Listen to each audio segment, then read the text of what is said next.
About a month ago, I took a leap.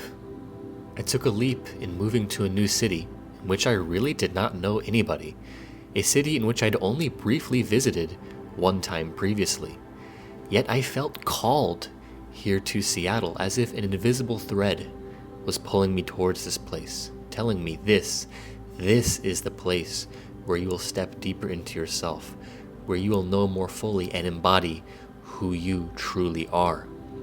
I definitely feel like there is something for me here, but something about this place just feels right for this chapter of my life.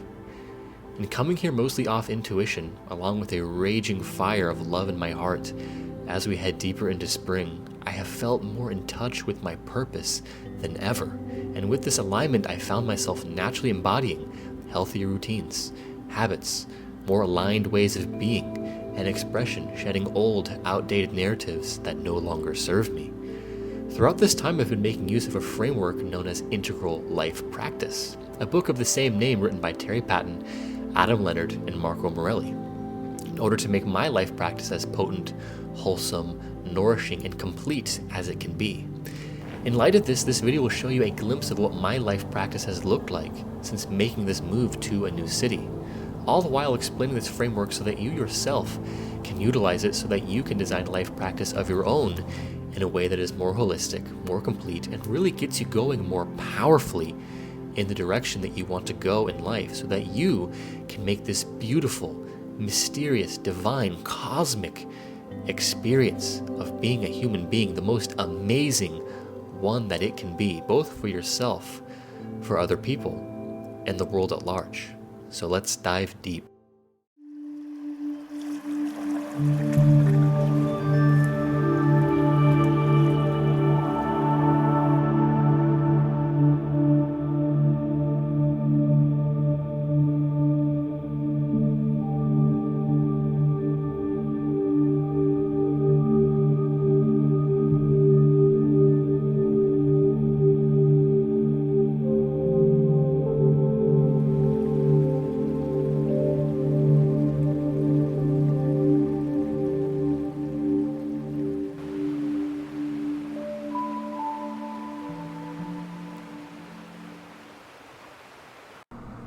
Let's start with a little contemplation.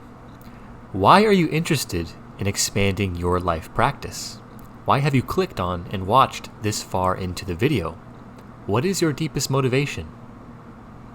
And actually, you should pause this video right now and place your hand over your heart, take a few deep breaths, and from a place of witness consciousness, be aware of what arises when you ask yourself, what is my deepest motivation for wanting to improve my life practice? What is my real desire? What are my motivations? So pause the video real quick, do that for 1 or 2 minutes, and then come back. Okay, hopefully you've done that exercise real quick, and this is really important to do because if you aren't super clear on what your purpose is for wanting to improve your life practice, for doing shadow work, for developing yourself spiritually, for strengthening the body and expanding the mind, if you aren't super motivated to do this stuff, then you probably just won't do it, or you won't stick to it. And then your life practice will fall apart, or you'll be inconsistent with showing up, and you'll probably just end up back where you were before, which is going to be worse off than if you had decided to wholeheartedly commit yourself to creating and embodying a potent life practice. So just be honest with your motivations. It's okay to be a little bit selfish. We all want to be happy. We all want to look amazing and feel sexier and just feel good and not suffer. And even beyond that, we kind of all go through the phase of being a spiritual materialist, where we want to have status and get approval and pursue shiny objects and stuff and have crazy realizations. So it doesn't really matter what your motivation really is at the start, just so long as you are motivated by it and you are aware of that motivation. But I'm going to guess that you're here because you have a deep yearning to grow, to expand, to evolve, to become the most that you can become. This life is precious.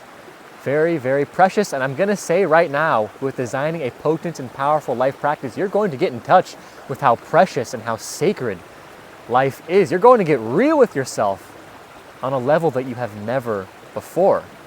You're going to stop running from yourself. You're going to stop escaping and avoiding pain. You're going to face yourself. You're going to become a more integrated human that can navigate the complex challenges that our world currently faces, and we desperately need that right now. You're going to heal and transcend your inner fragmentation and division, your limiting beliefs, your dependencies, your addictions. And with this life practice, the idea is that you just become more whole, more united within, more integrated, more yourself, more your highest, most self-actualized, most self-transcended version. So think of this practicing of body, mind, spirit, and shadow as like a cross-training for becoming more self-actualized and living that and embodying that in your daily life. And remember, hold your key motivation in mind from the exercise that you did earlier. Hold it in mind, anchor in it, because you're going to need to be anchoring it to design your life practice in the most powerful and holistic and most complete way possible. So I'm just going to say, I'm out here in this segment of the video in nature to emphasize a key point, a very key point. So I think nature, immersing myself in deep, unobstructed nature, is one of the only, if not the only, practices that touch upon the 4 elements of a truly integrated life practice. Like I said, with those 4 elements being body, mind, spirit, and shadow. When I'm out here in nature, I'm exercising my body. My heart rate is up since I'm hiking and trekking through a lot of trails and bush. I'm definitely burning a lot of calories doing this. The body is definitely getting stronger doing this consistently. And then in the mental plane, when I'm out here, I get a lot of ideas and insights relating to a variety of topics. I process a lot of my emotions and experiences just differently out here. I would say more efficiently and in a more like raw and potent way. I always say like nature kind of like expands your mental filter, so more can be let in. I just find I have better, more powerful insights out here, which is awesome for contemplation, for meditation, for a variety of reasons, for expanding the mind. There's really something very beautiful and very powerful about, you know, the internal processing that goes on out here. And of course, being in nature is also just very spiritual to me. I find myself deeply moved by the natural world and seeing a beautiful vista. I can viscerally feel my fundamental interconnectedness and oneness with everything. And when I feel that, there's just this sense of duty and responsibility that I feel to play my unique part in the grand unfolding. And this being in nature can sometimes be just like a very stark contrast to city living, where we're so caught in the human world and human problems. And being in nature allows you to leave that for a little bit and to see the human world and your life from a bit of a higher elevation. There's just something about being in nature that, like I said, it just feels so expansive. And I love that so much. I typically feel super in touch with my purpose when I come out here, and it's very moving. So I'd have to say it's spiritual in nature. And of course, there's the shadow element too, as well, to being in nature, with the shadow being our repressed unconscious material that, operates beneath the conscious layer of our psyche. And I find because nature opens me up so much, naturally the shadow stuff tends to come out a little bit more, but I find it's often met with this more loving, compassionate awareness that I feel that nature naturally helps me to cultivate. So it's easier to meet my shadow and see it and process it and integrate it. Of course, it doesn't mean it's all roses and daisies. I've definitely had some painful realizations in nature. And relating to the shadow, I even find that often when I go camping, I'm just out there in the wilderness, I can have like insane dreams that I never even have in quote unquote normal life, dreams that really point to shadow stuff. Like I wake up from the dream and I'm like, holy shit, I need to write all this down immediately because I know it contains so much information that I need to be aware of. So yeah, guys, again, I'm going to explain each of the categories individually here in a minute, but I just wanted to drop in this segment that it is my belief that nature is like the #1 best practice you could do for holistic well-being. Because if you go out in nature intentionally, it truly is a body, mind, spirit, shadow endeavor. I don't think anybody in the history of humanity, has ever gone into nature and felt worse after. And it's so important that we live in a way that nourishes body, mind, spirit, and integrates shadow.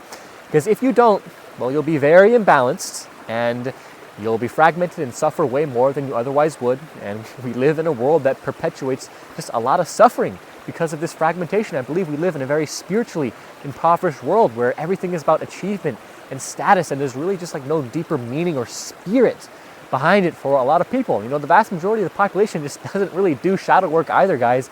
I guarantee none of our politicians, I'm talking about the recently elected ones, are really doing shadow work. You know, also relating to the body, obesity is at an all-time high. People's bodies are not healthy. So guys, this aspiration to undertake this notion of an integrated life practice is very, very noble. And I want to thank you for that, because when you are functioning in harmony, life is just fucking good. And all of these aspects of body, mind, spirit, and shadow, they just synergize with each other, where the vitality of your body fuels mental capacity and mental energy. And then releasing and integrating shadow stuff will free up a lot of energy and can even fuel physical vitality. Then if you got a deep connection to spirit, in whatever way that means to you, you'll be very in touch with your purpose. You'll just find you have this zest and passion and drive for life that fuels you in everything that you do. So again, just thank you for being here, for being into this topic, And as a thank you, I will now get into each of the individual categories and explain more in depth how to design your own life practice in a way that is powerful and unique and nourishing to you, that helps serve your unique purpose. So let's get into that, guys. Alright guys, so I just want to drop in this segment here real quick because as always, and I'm going to keep saying this, anchoring and purpose is the most essential component of the life practice. And to make this feel more real and so that it guides your practice design in a directed way, you should write it down succinctly. A format I think is great for getting this clear is in the form of a life stand. This format was created by a friend of mine, Devin Almond, and so for your life stand, just fill in the blanks. My personal life stand is, my name is Wyeth, I'm from Seattle, Washington. I live within courage, transparency, curiosity, and integrity in support of helping others discover and embody who they truly are. If I were to live my life as a question, I might ask, how can I make more transparent the love that is our true nature, both to myself and to others? You should take some time and put some real genuine thought into this life stand, go out in nature and contemplate it, contemplate the virtues that are most important to you, the virtues that you really want to embody, contemplate what your gifts are, contemplate what you are most curious about, and fill in this life stand framework because naturally you're going to want your life practice to be something that naturally aligns with this purpose that you've come up with. That's it for this section. Go contemplate. Now let's dive into the shadow.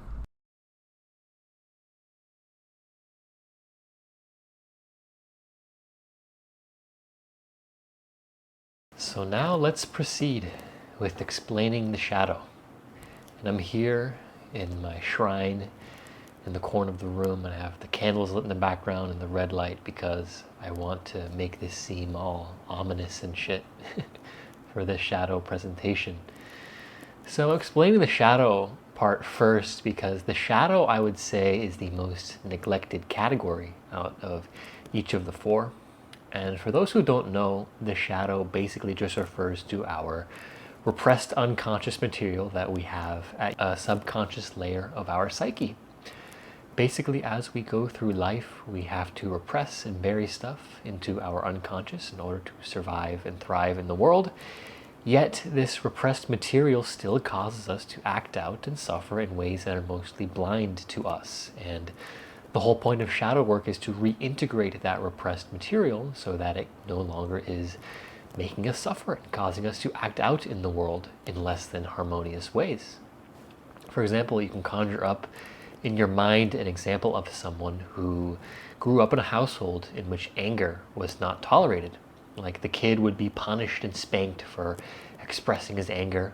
Well, that same kid is going to go through life repressing his anger. Maybe he lets people walk all over him, and then maybe his anger will eventually burst out in erratic ways towards people and situations, and he's just like this, he's just boiling with anger, or may even lash out at people over the tiniest shit, or maybe even he gets into fights with people and just bickers and all of that. Well, shadow work for this person would include tapping into that anger, exploring it, feeling it, and integrating and expressing it in a healthy way. Anger isn't a bad thing, guys. Anger can be a very liberating and freeing emotion when you let it pass through you free and unobstructed.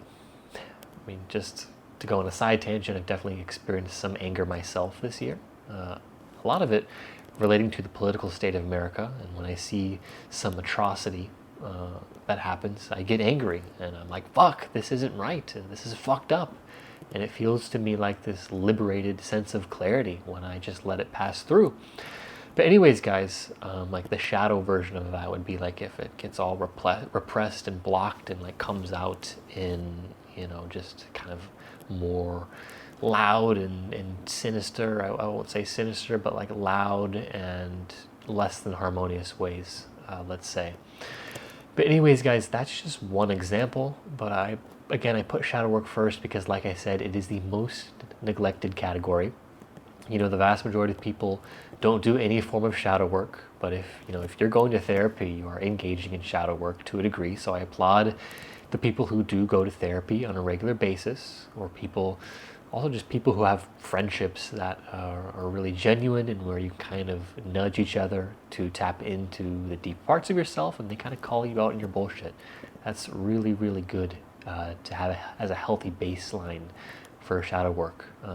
Friends that kind of nudge you that way But I will say this, the essential foundation for properly engaging in shadow work is radical honesty. Without being ruthlessly, radically, sometimes even brutally honest with yourself, your shadow is going to continue to run your life. That's just facts. The second essential quality you need to be embodying for proper shadow work is compassionate curiosity. You got to be curious about your own psychological patterns.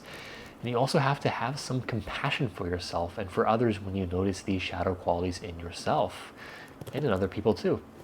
You got to love yourself as you do this stuff. Without compassion, you're just going to end up closing and not facing your shadow. And then the third essential quality is willingness to sit with discomfort, pain, suffering, and uncertainty. Facing your shadow can just be downright painful at times because we are facing and integrating the deepest, darkest parts of ourselves, and that's difficult. So these three pillars are like the foundation of healthy shadow work. Remember these guys. But yes, now I'll tell you guys about the specific practices that I do for shadow work. This first practice I'm going to tell you is the one I do most often, and is one that I've continued to do since when I was a teenager and was going through heartbreak and had some other nasty psychological patterns, lots of shame, lots of self-hatred, anger. All of those mechanisms were at play, and there was a time where all of them were intermeshing in a way that kind of just made me not really want to be alive that badly anymore.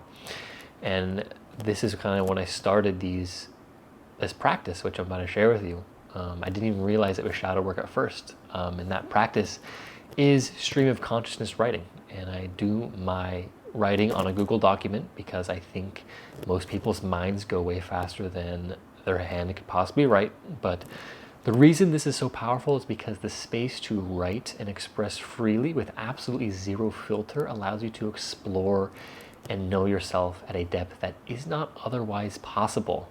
And having the zero filter part in the practice is super, super essential. When you do the stream of consciousness, you should not be thinking. What you should be engaging in the stream of consciousness is just an authentic, unobstructed outpouring of words, intuitions, emotions, feelings. Having no filter in this situation allows you to bypass your everyday ego mind that is always filtering reality. When you get through this filter, you can then access your shadow more fully and start seeing it and integrating it. In the streams of consciousness, it'd be especially powerful to explore negative emotions you experience, such as anger, avoidance, denial, greed, anxiety, repulsion, jealousy, envy, melancholy, self-doubt, etc., because our shadow often appears through our triggers. If you find yourself randomly really triggered by something, it's definitely worth exploring. I've been doing this stream of consciousness stuff multiple times a week for almost a decade now, and it's allowed me to just know myself at such a deep level. I'm just so intimate with my experience because of this.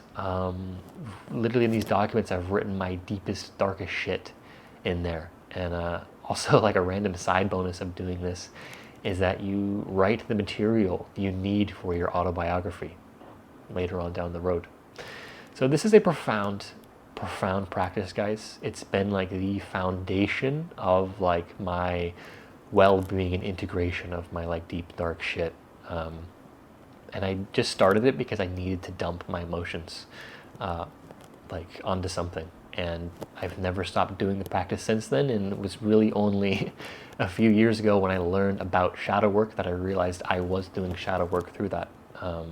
When you're doing that, I'm going to give you a reminder, remember the no filter part, because that is the most essential element in the practice. Without the no filter, it's pretty much pointless. You can also do this no filter stuff speaking wise as well.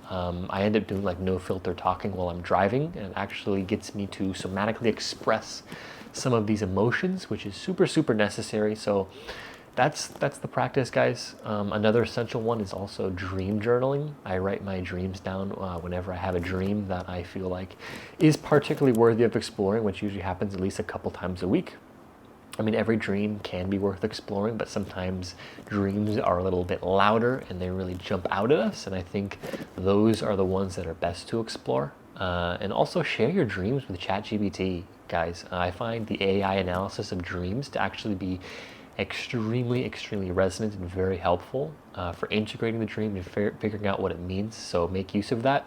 You can also make use of AI when you're stream of consciousness journaling. You can literally import your stream of consciousness into the AI and ask it various questions about you, and basically just explore yourself even further with a little contemplative companion. So it's a very positive use of AI that I think I will make a future video on, how to use AI for personal development.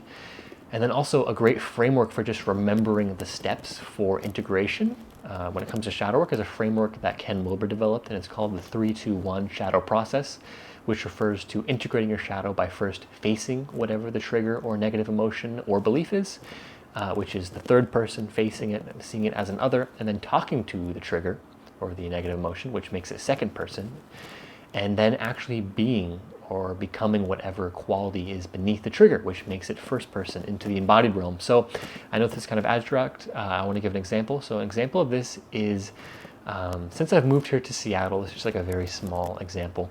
I've met a lot of like tech bro type people, and I've gotten triggered by some of them. I even heard one of them say, they were like, yeah, like I sold my soul to the tech industry, but you know, the money's good though. And I remember getting like kind of triggered by that. Thinking like, oh my God, bro, you're so selfish, like going for the money, blah, blah, blah. Like you don't even like care about anything else but the money. And I got like triggered by it. And so facing that trigger is like the third person, just acknowledging it, facing it. But then later I explored why I got so triggered by it. And so then I actually started engaging in dialogue with the trigger. And you do this by just putting yourself in the shoes of this other person and then talking to this other person, basically, like as you would a normal person. So I just put myself in the shoes of this other person, and I'm like, okay, you know, the salary is good, probably make like $200,000 a year. It's a job that allows them the freedom to do the things they want to do. It's a job where it uses their unique skills that he has, and it's like literally a job that he went to school for. And I'm like, hey, like, and I also know this person is very security oriented as well. So when I put myself in their shoes, I'm like, yeah, okay, that makes a lot of sense. I probably have done the same thing if I were them.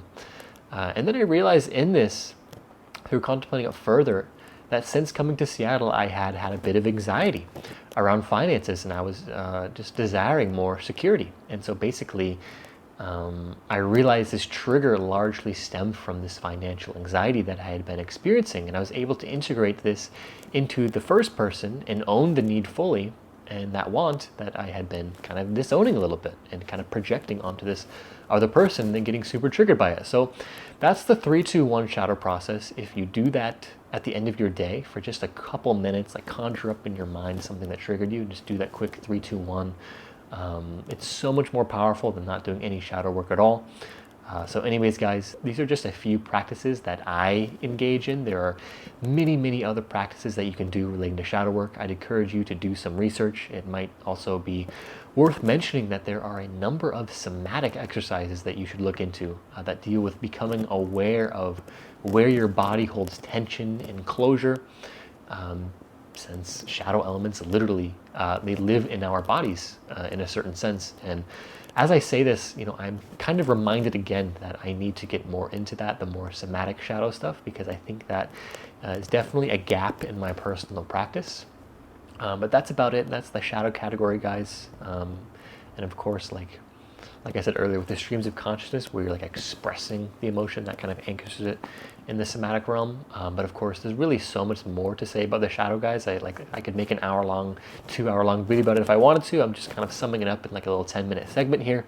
I can't emphasize enough how important this stuff is. You know, you can awaken spiritually and be all love and light and all that, but if you don't do the shadow work, you will continue to close and react and lash out unconsciously in many ways, and that will just be bad for yourself and for others too. Your authentic light won't shine as brightly.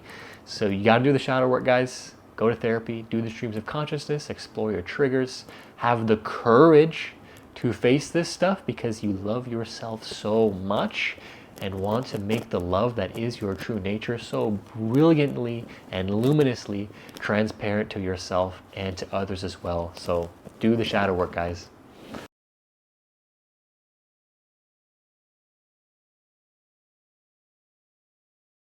All right, so next we have the mind module. And the mind refers to something quite specific in this context. And I'll reference the Integral Life Practice book when I say this. So mind development refers to 1, the practice of increasing your capacity to take more nuanced, complex perspectives, and 2, the practice of expanding your mental framework you use to organize those perspectives. And so I'm saying the mind second because I think this can actually be a heavily neglected category, especially I think among the people who follow me, which tend to be more spiritual. In spirituality and awakening and non-duality, there can be so much emphasis on dropping the mind, of letting go of the mind, of transcending the mind. This kind of language is used all of the time.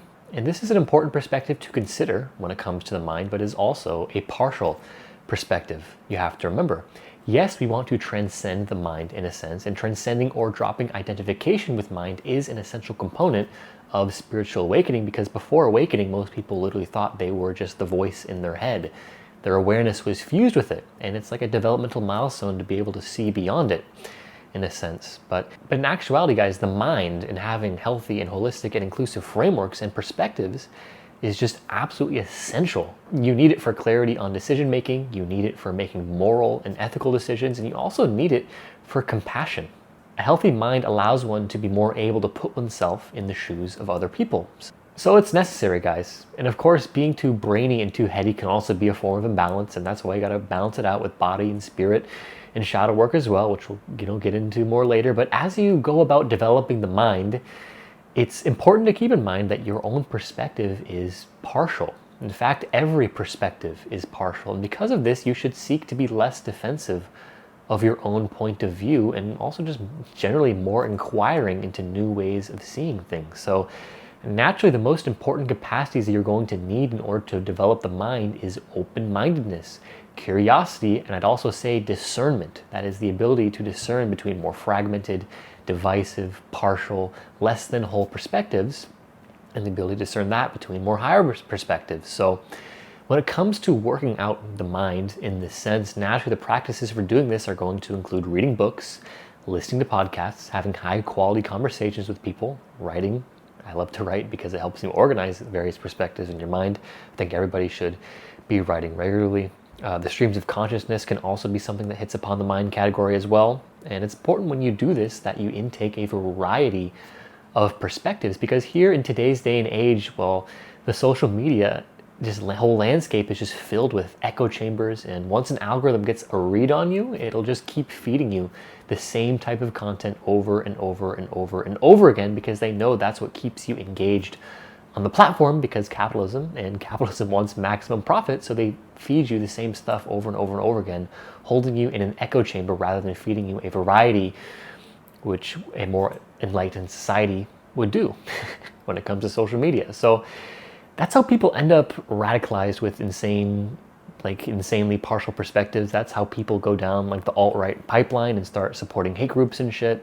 They just kind of get spoon-fed over and over and over again the same partial perspectives. So naturally, to combat that, you got to take an active approach towards intaking a variety of perspectives. So read some psychology books, read some shadow work books, read some economic books, read political books, read spiritual books, read fiction. Fiction can actually be really, really, really good and is often neglected. Read science books, just read a variety within all of these niches as well. Just intake a lot, be very curious, and lead with what you're just naturally excited and curious and passionate about. But always be aware of the partiality of your own perspective and seek to make it more whole and complete. But I will say, a writer that I recommend for making a huge leap mentally in the mind is Ken Wilber. I truly believe Ken Wilber is the greatest philosopher of our modern era, and mainstream academia really doesn't even acknowledge him at all. And I would even go to an extreme and say that reading a few Ken Wilber books is more valuable than a degree in philosophy. I know saying that might seem counterintuitive and go against what I just said about intaking a variety of perspectives, like what you're telling me to read one guy, and what you're telling me to also intake a variety of perspectives. Yes, let me explain this. The whole idea behind Ken's philosophy is that every perspective has truth to it. And his entire framework, which is called the integral framework, is about synthesizing and integrating all of the different truths and viewpoints that all different groups and traditions share. So his framework is often called a theory of everything. And of course, even this perspective is also partial as well. I'm not going to go and say it's just like the truth. You should go around and worshiping Ken Wilber. As I've gone deeper into his work, I've been able to detect distortions and biases and things I don't agree with necessarily. And you should still obviously intake many perspectives besides Ken, but I had to give him a shout out because I feel that my mind took a monumental leap as I started reading his books and downloading his framework into my operating system and like literally using it on a daily basis and like seeing the framework in all aspects of life. My brain just got upgraded from doing that. And so yeah, guys, the reason we need all this complex and inclusive perspective taking is because the world operates from just a heavily narrow and fragmented fashion. People's worldviews are primarily ethnocentric and nation-centric, and that's causing a lot of problems. And to solve the complexity of our present-day challenges, which are global in nature, we need more and more people embodying a world-centric consciousness. And the way you get to this place is by intaking a variety of perspectives, reading lots of books, listening to a lot of podcasts, talking to a wide variety of different people, traveling. That's why this is so important. So that's the mind category in essence, guys. For me personally, I read and write pretty much every single day. The work that I do with YouTube works out my mind naturally. I'm always seeking to have more conversations with people. That works out the mind. I want to do more podcasts this year and just speak this stuff live. So if anybody's watching this and wants me on their podcasts, I'm probably down. In this category, I don't have an as clear list of things to give you. This mind category, I kind of just live it. I don't have specific practices where this is a practice I'm going to do. I think just probably because it's my strongest category, I would say, I just kind of naturally live it in a sense. So what I'm saying, guys, is in essence, the mind is so important when it comes to full spectrum development. It really can't be neglected. So up your game, guys. You need a healthy and developed mind in order to truly see other people, to truly empathize with other people, to take their perspective. And so, of course, doing this is going to continue to help me and help you make more transparent the love that is your true nature, and also help others see it too. So develop the mind. Start now.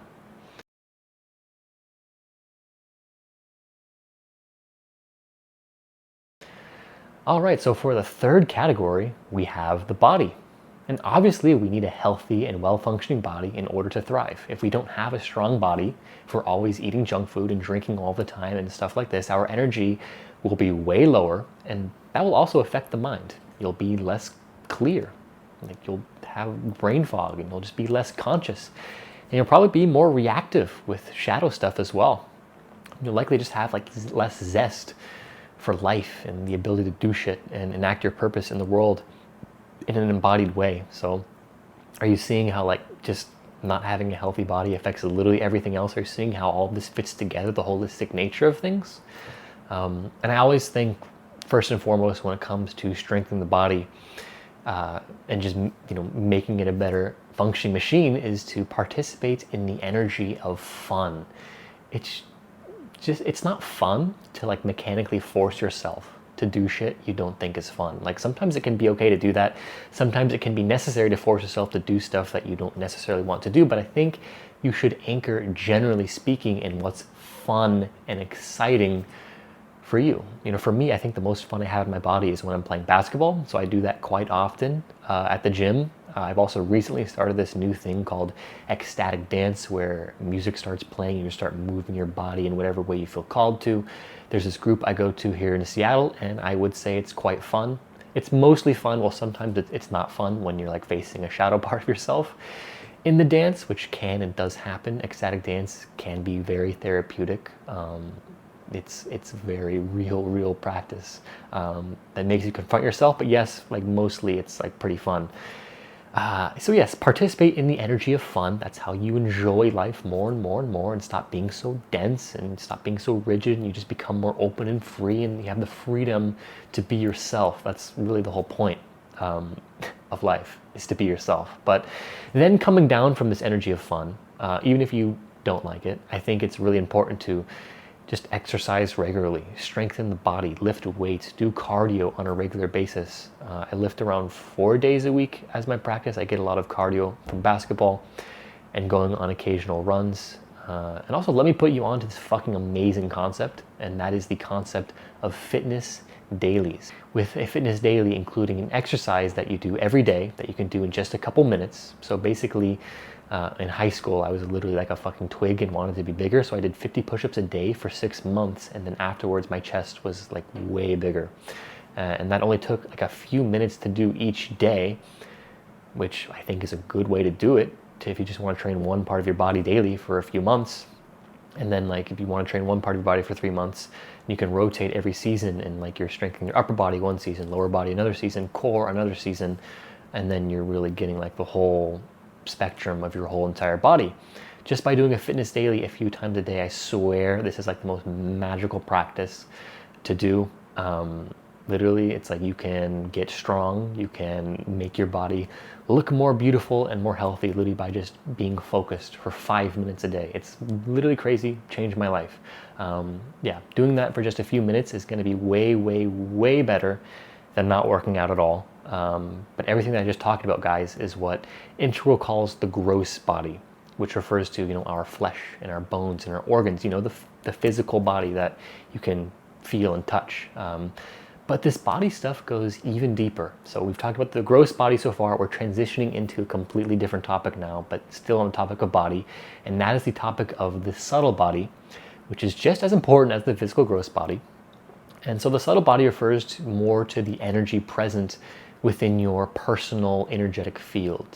I kind of like to think of it sort of as like your aura, in a way, in a more like spiritual sense. You know how people kind of just have like a certain energetic feel to them, like you can look at a person or hear them talk and just kind of glean a lot about the kind of person that they are, what kind of emotions they might be experiencing on a regular basis, what their worldview is, what they're feeling in the present moment. This is sort of what the subtle body is getting at, but there's more to it than this. So the subtle body is often associated with the chakra system. You can think of it as sort of like an energetic template that is closely aligned with our intuitions, feelings, sensations, emotions.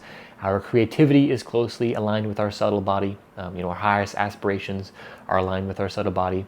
You can think of the subtle body as sort of like an energetic infrastructure that is influenced by the physical body, the gross body, but really serves as the vehicle for your essence, for your soul, for consciousness to come through you.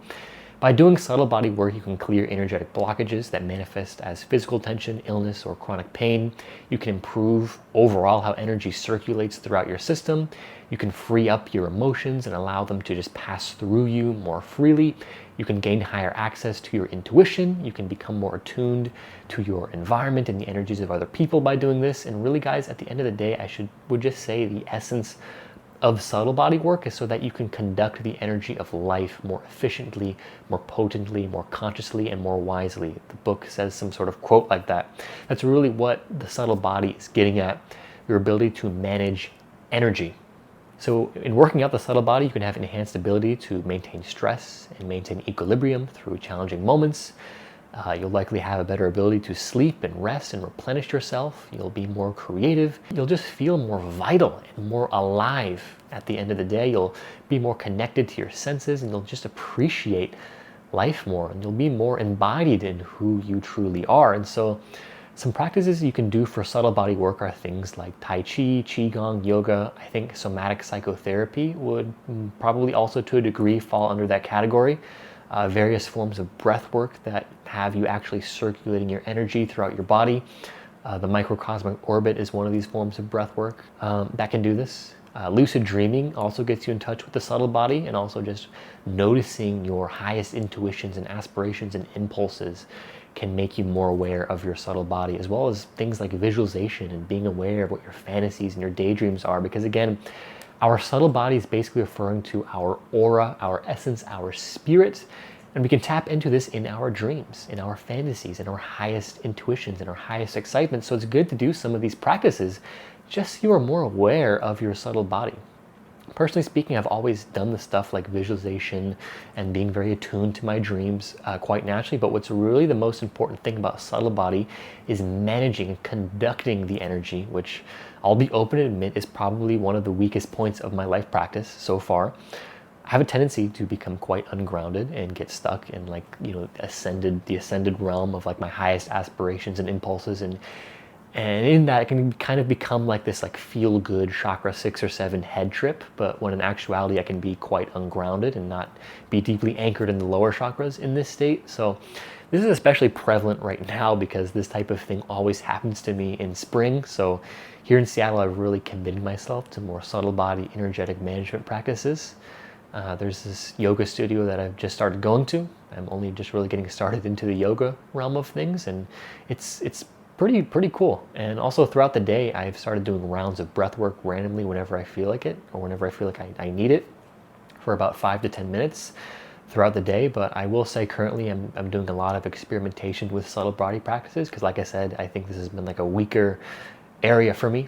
So now going back to what I said is my key developmental edge right now. I said earlier that it's about bringing these higher spiritual concepts into the embodied realm, and I know to do this, the subtle body is the way I am going to do that. So naturally, I am making that really a key focal point of my practice right now, but of course, from person to person, it is going to be so much different.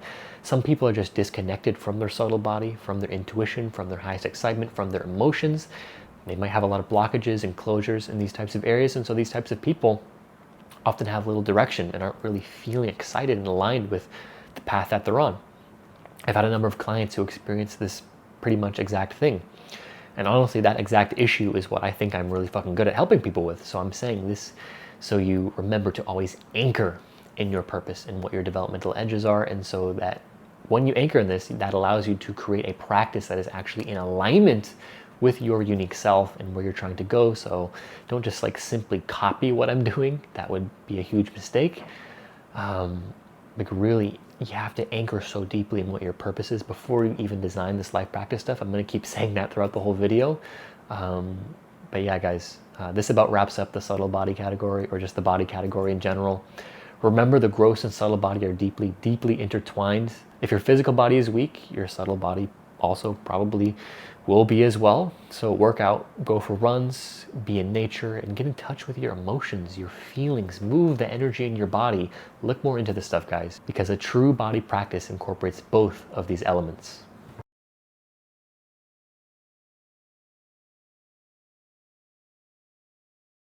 All right, guys, now it is time for the final category, and that is spirit. And I say this category for last because spirit is really what ties everything together. And I'm back out here in nature again because, guys, being in nature is so spiritual. It connects me to spirit. I said that earlier in the video. So we're back the fuck out here in nature. And so know that whatever your spiritual beliefs are, whether you're a Christian or a Buddhist or a Muslim or an atheist or an agnostic, or whether you identify as spiritual but not religious, or whatever it is, it does not matter what your spiritual existential beliefs are. You can still do a lot of work in this category, because what this spirit category is really getting at is your answer to the question, what is of ultimate concern? Which is really getting at our connection to something that transcends our individual ego for a lot of people, that transcends our personal separate sense of self. And so what virtually all religious traditions point towards is, and I'll read this directly from the book because they describe it so well. So the quote goes, so the path of virtually all the spiritual traditions follows this structure. Spirit, by whatever name, exists and is good, true, beautiful, and loving. Spirit, although existing out there, is also found in here, or revealed within the open heart and mind. Most of us don't realize the spirit within because we're living in separation, sin, or duality. That is, we're living in an illusory, fallen, or fragmented state. And there is a way out of this separated state of illusion, separation, sin, or disharmony.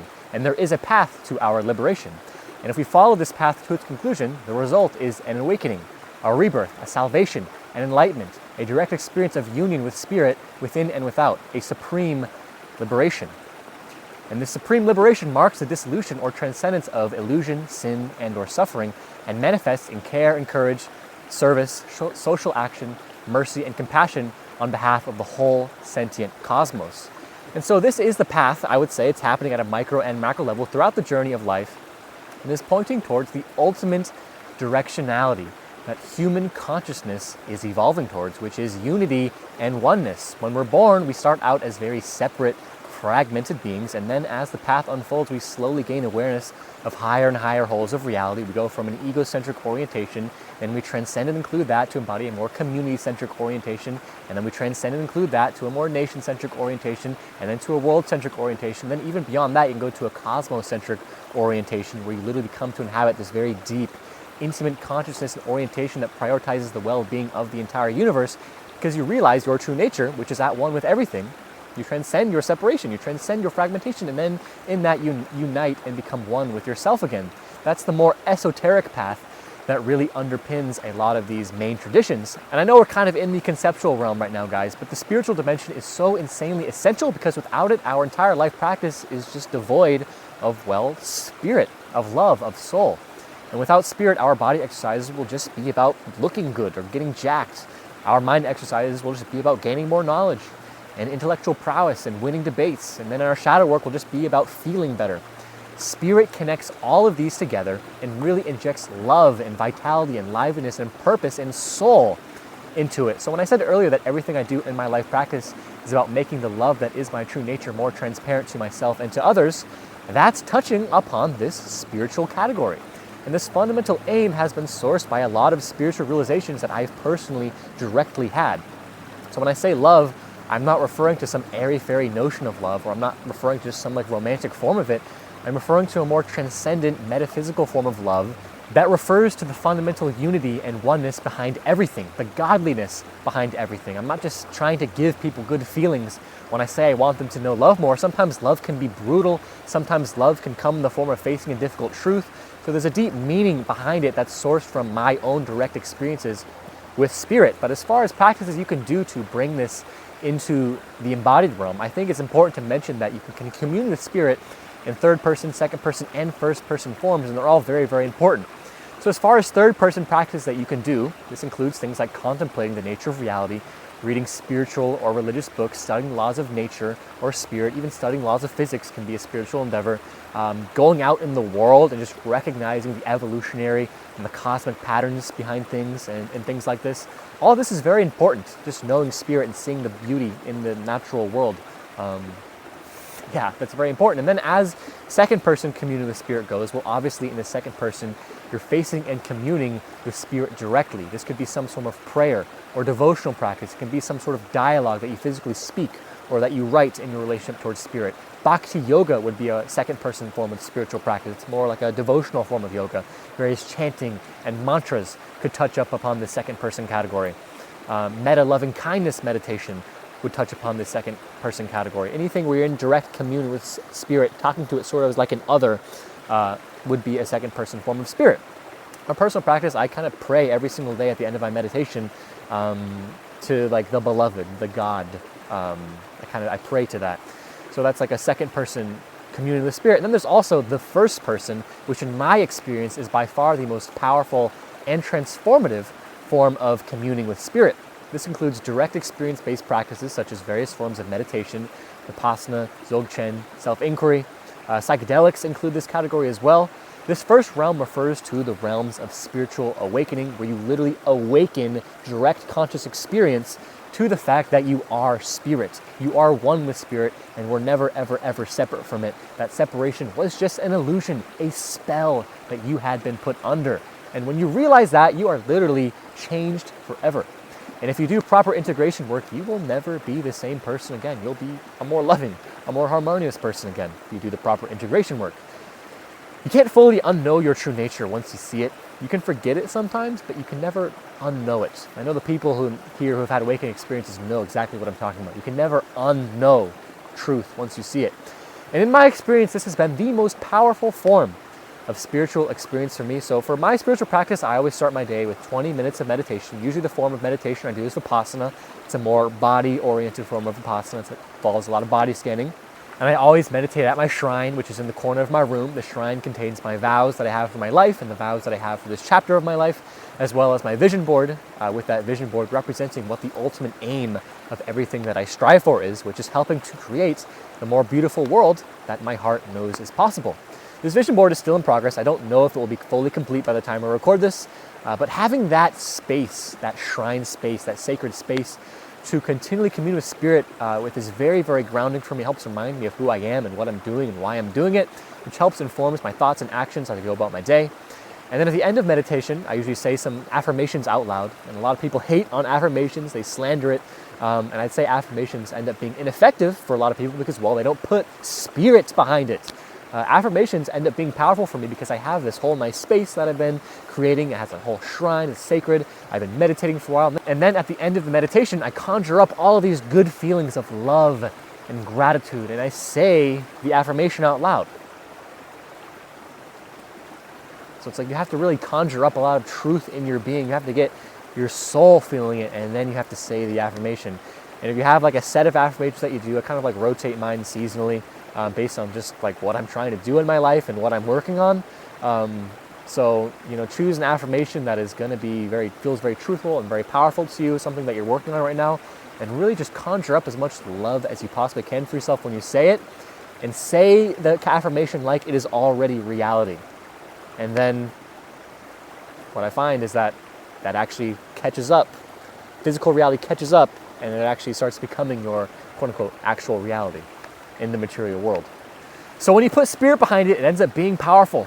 The affirmation becomes a lived experience much faster that way. And I also usually try to go on spiritual retreat at least once a year. My most recent major retreat was a 10-day Vipassana meditation retreat that I went on back in 2023. But I still like to go on like 2 to 3 day nature excursions regularly. And that sort of ends up being like a mini spiritual retreat for me. And I also work with psychedelics as well.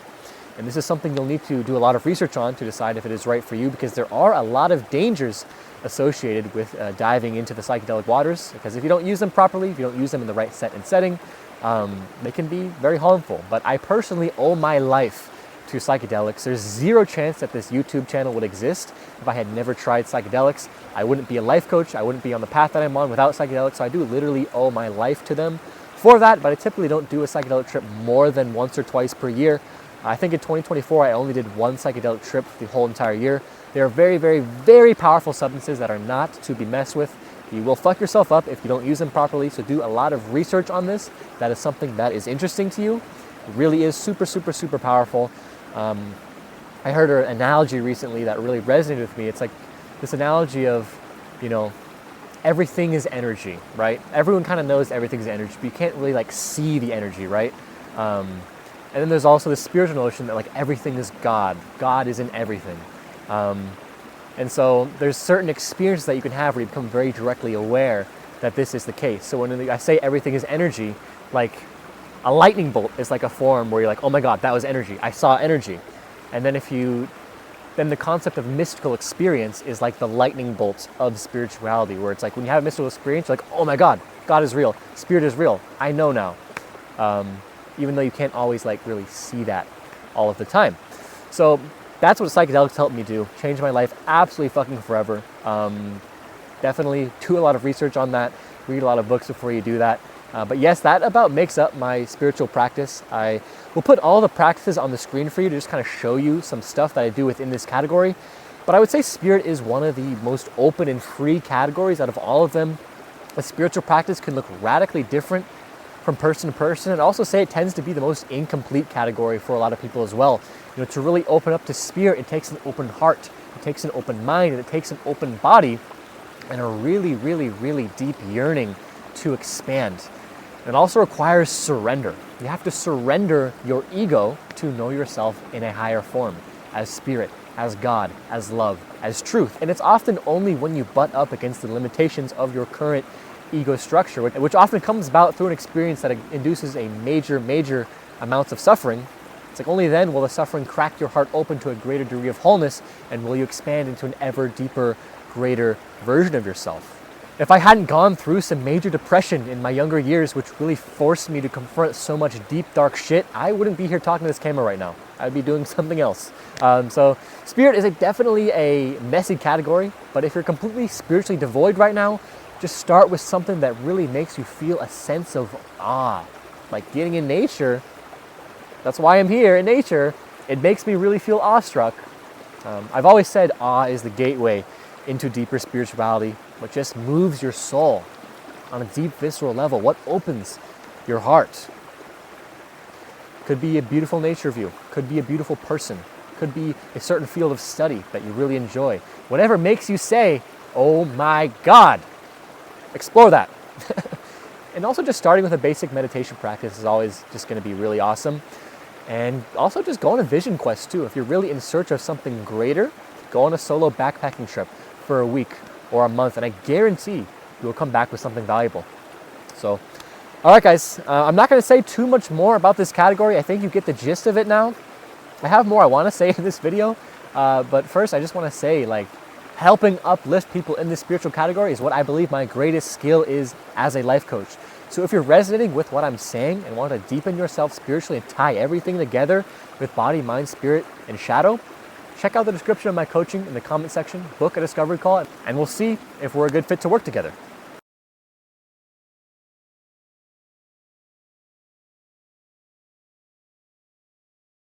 Okay guys, I know we're so far into this video, but there's even more to say about making your life practice as holistic and complete as it can be. The book provides additional modules beyond body, mind, spirit, and shadow that you can work on seasonally in your life depending on where you're at and where you're trying to go. So body, mind, and spirit and shadow, you should always have in your life practice. But these additional modules you can add as you please. And these additional modules the book mentions are work, money, time management, communication, intimate relationship, sexuality, family and parenting, community, service, nature, and creativity.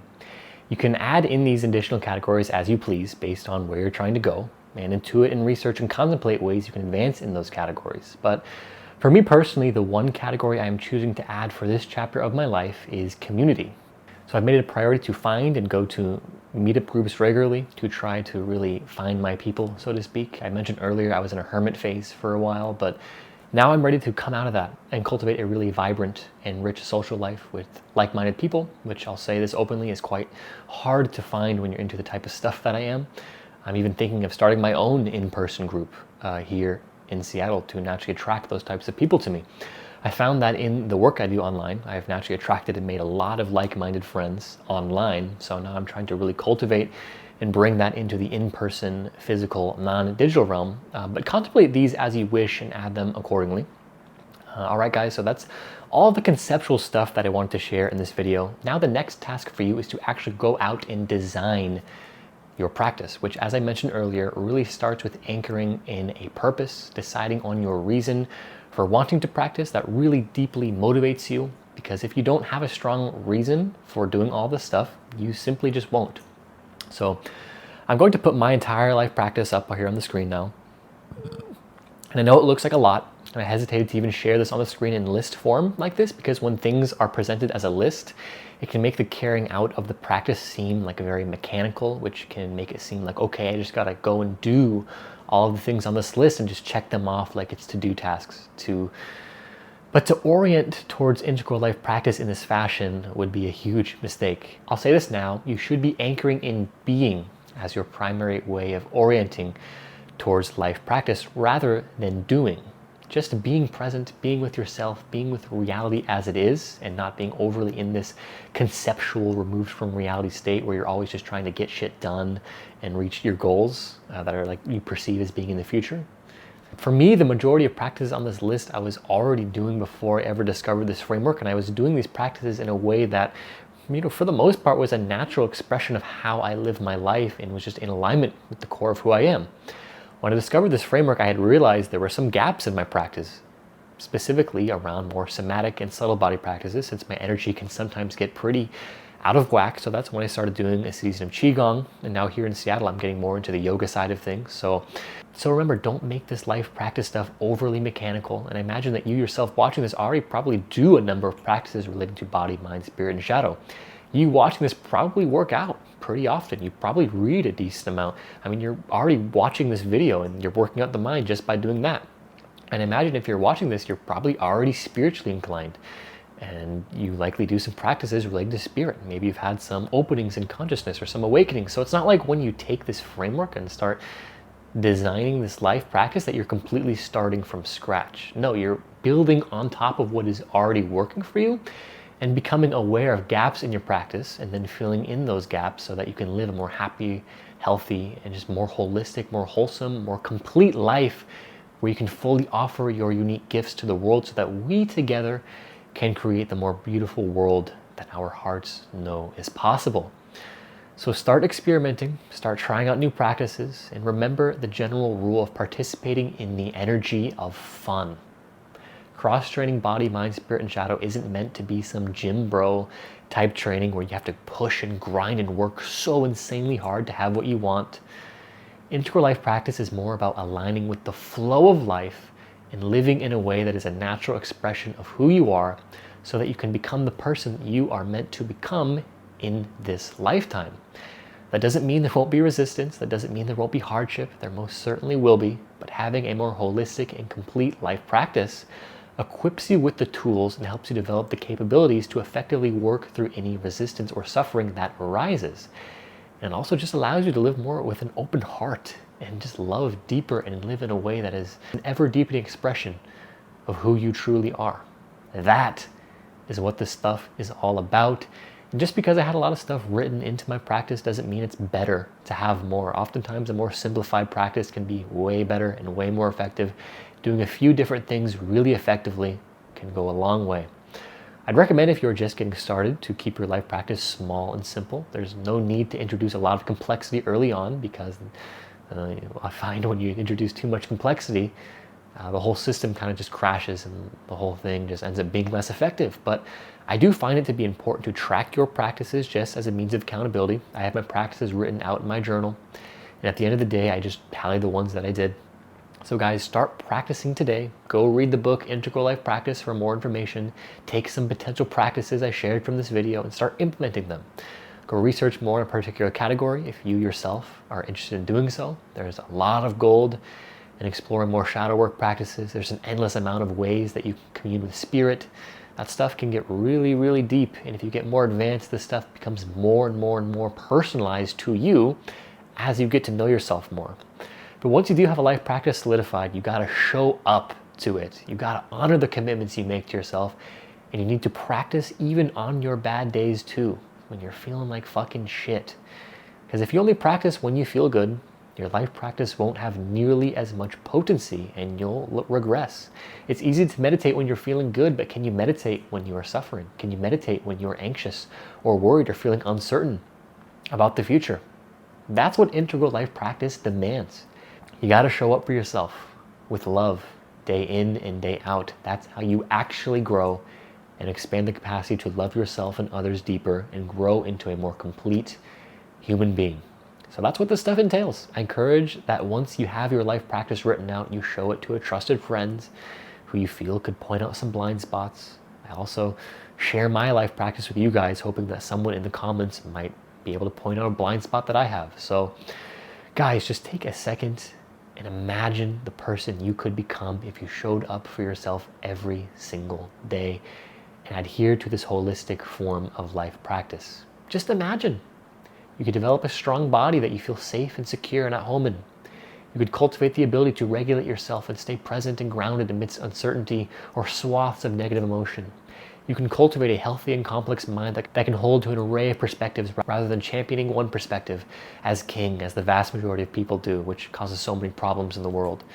You can get more articulate and potent and powerful in your speech, increasing your vocabulary, increasing your ability to influence others in an effective, loving way. In the shadow realm, you can free up an enormous amount of energy as you work through your limiting beliefs, release chronically contracted areas in your body, the thing that's been triggering you for years, that situation where you always close down or shut down or get super angry and ungrounded by. Imagine what it could be like to heal that and cultivate the ability to stay loving and present and grounded in all situations. And in the spirit realm, imagine the possibility of having a direct conscious experience of becoming one with everything, where you feel connected to and at home with everything and at one with the entire universe. Maybe you have a profound awakening experience where your separate self sense literally dissipates into the fabric of reality, leaving you to swim freely in a pool of infinite love. These experiences are real. Imagine how that can change someone. Or awakening aside, just imagine what it's like to have a deep connection to your highest self, the most self-actualized, most loving, most generative version of yourself.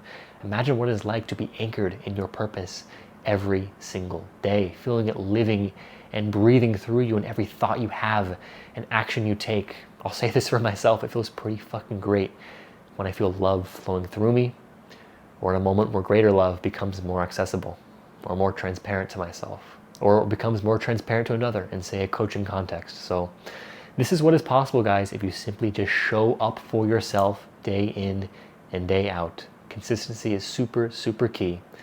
Just make the commitment to show up. No human in history has ever been perfect with their routines. I know I'm not. But really just make this commitment to your highest self and start practicing, continue practicing what is already working for you guys, and take this framework and add what you can in order to make your life more holistic and complete and wholesome. This is a life-changing framework if you truly allow it to be. And I will say oftentimes with my clients, I'm just helping them fill in gaps in their practice, pointing them towards blind spots and thus potential categories that can lift them up.